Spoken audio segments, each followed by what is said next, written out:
Olá! Hoje vamos mergulhar num momento bem tenso lá em Atos capítulo 4. É aquele confronto, sabe, entre Pedro e João e as autoridades religiosas de Jerusalém, logo depois da cura de um homem. E a gente tem aqui um material, uma análise, que foca justamente nesse episódio. Tenta entender esse choque, né, entre a mensagem dos apóstolos e o sistema da época. Então a ideia hoje é, assim, descompactar um pouco isso. As razões do conflito, as reações, tudo com base no texto bíblico e nessa análise que a gente está usando. Para começar, o ponto de partida é a prisão deles, né? Pedro e João. Atos 4, versículos 1 a 3. Prenderam eles por quê? Porque ensinavam sobre Jesus e principalmente a ressurreição. Isso mexeu com os sacerdotes, o capitão do templo e os saduceus. Aí levaram eles para o interrogatório. E a pergunta foi direta, tá lá no versículo 7. Com que poder ou em nome de quem vocês fizeram isso? Queriam saber a fonte, né? De onde vinha aquela autoridade para curar. Pois é. E essa análise que a gente está vendo, ela sugere que essa pergunta não era só curiosidade, não. Tinha coisa por trás. Aponta, por exemplo, para os sacerdotes. Eles estavam defendendo o sistema deles, né, que garantia o sustento. O capitão do templo, bom, ele estava cumprindo o dever dele, o emprego. E os saduceus, claro, viam ali uma ameaça direta à doutrina deles, já que não acreditavam em ressurreição. Então, a interpretação que o texto traz é essa. Interesses bem humanos, sabe? Uma defesa das estruturas. Tudo meio disfarçado de zelo religioso. Entendi. Então, quer dizer, a análise sugere que o problema era menos uma questão teológica profunda e mais institucional. Uma ameaça para o jeito como as coisas funcionavam para eles. Exato, exatamente. O texto descreve isso como uma espécie de autopreservação, né? A mensagem que desafia a estrutura acaba sendo vista como perigosa por quem se beneficia dela, ou, bom, quem tem que manter tudo funcionando. E o Pedro, como ele reagiu a essa pressão toda?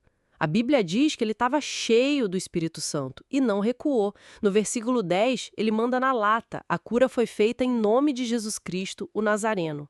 E ele continua: aquele a quem vós crucificastes e a quem Deus ressuscitou dentre os mortos.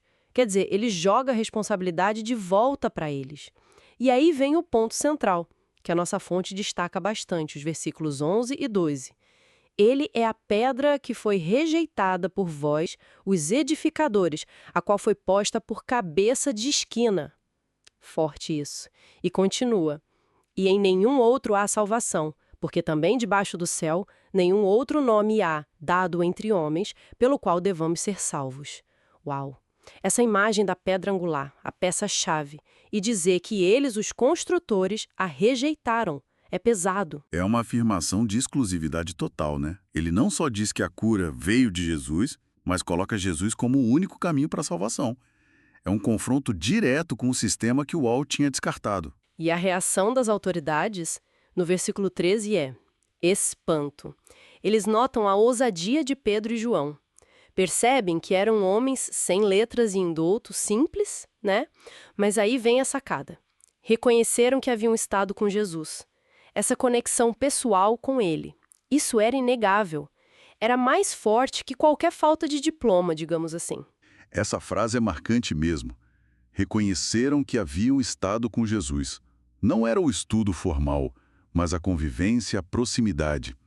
E essa dinâmica toda dos edificadores rejeitando a pedra principal, a análise que temos conecta isso a outros padrões. A perspectiva que esse texto explora sugere que essa tendência existe, sabe? Sistemas religiosos que se sentem ameaçados e aí tentam desqualificar quem vem de fora com uma mensagem diferente. O foco muda para a sobrevivência do próprio sistema e não para a mensagem em si. E olha, essa linha de pensamento leva a análise a fazer uma ponte com os nossos dias. É mesmo. Como assim? Então, o texto levanta uma crítica, uma questão sobre algumas pregações de hoje. Argumenta que às vezes o foco pode ficar muito na retórica, sabe? Numa coisa que ele chama até de ilusionismo, e aí se perde o centro da mensagem. A cruz, a morte, a ressurreição de Cristo, aquilo que Pedro enfatizou tanto. A preocupação levantada é que certas abordagens acabem funcionando mais como um anestésico, sabe? Que não lida de frente com o problema do pecado, e não oferecem a libertação real que está centrada em Cristo. É um alerta, né? Para não trocar a essência pela forma ou pela aceitação. Um alerta para não trocar a pedra angular por algo mais fácil de engolir, talvez.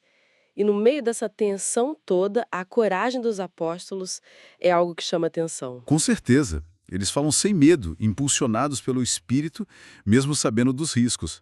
A análise até conecta isso com o que Jesus mesmo previu, citando Lucas 21, sobre o ódio que eles enfrentariam por causa do nome dele. A ideia ali é que a oposição, no fundo, é a Cristo. Os mensageiros são atingidos porque representam ele. A marca deles não era a erudição, o estudo formal, mas a fonte da coragem. Essa ligação com o mestre. Então, para a gente amarrar essa análise, o que a gente tem é um choque bem claro, né? De um lado, um sistema religioso preocupado em se manter, os tais edificadores que rejeitaram a pedra-chave, e do outro lado, uma mensagem corajosa que transforma e que é exclusiva, centrada justamente nessa pedra rejeitada, que é Jesus Cristo. Exato.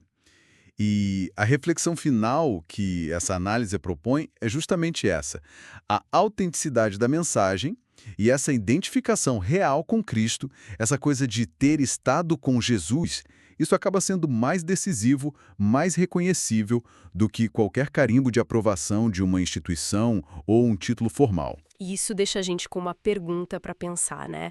Baseada nessa perspectiva toda, se a pedra fundamental é rejeitada justo por aqueles que deveriam construir sobre ela, que tipo de edifício espiritual eles acabam levantando? E que legado eles deixam, afinal? Fica aí a reflexão.